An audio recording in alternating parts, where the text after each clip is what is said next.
These strong winds back in the valley comes an increased risk for valley fever. Experts say this time of the year, though, cases are not as common. 23 ABC's Amanda Mason joining us live in studio now with what you need to know to protect your health this time of year. Amanda? Well, nearly 3,000 people in Kern County were affected with valley fever last year, according to the report by the Kern County Health Department. And with strong winds and 2 storms back-to-back this week, it's important to stay proactive to protect yourself from valley fever spores that may be in the air. A windy day in August is probably more risky than a windy day in January. According to local expert Dr. Royce Johnson, January is considered a low-frequency month for valley fever cases. And there is valley fever every month. There's no question of that. So it never goes away. But the frequency begins to go up in May, June, and then really go up in July, August, September, October, and then begins to taper off in November and December to the low frequency month.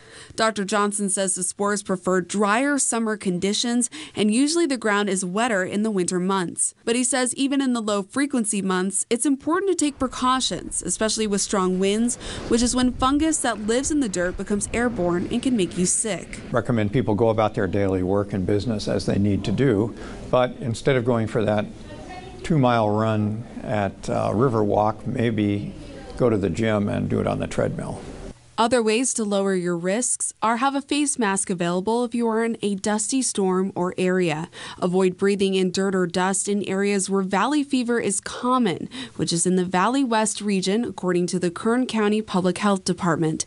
And keep your pets indoors, as animals can also get valley fever. Often misdiagnosed, or there's a delay in an accurate diagnosis based on the similarity to other respiratory infections. Some common valley fever symptoms include fever, cough, body aches, chills, rashes, and headaches.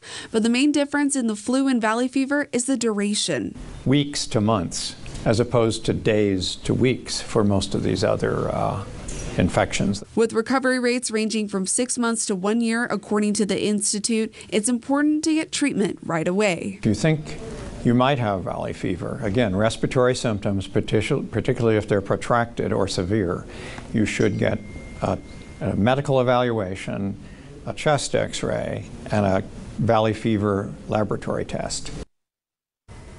Dr. Johnson said that the only way to tell if you have valley fever is to get tested for it. Now, according to Valley Fever Institute, only 1 in 4 infections are accurately diagnosed. So if you're experiencing longer flu-like symptoms, ask your doctor for the right test. In Bakersfield, Amanda Mason, 23 ABC.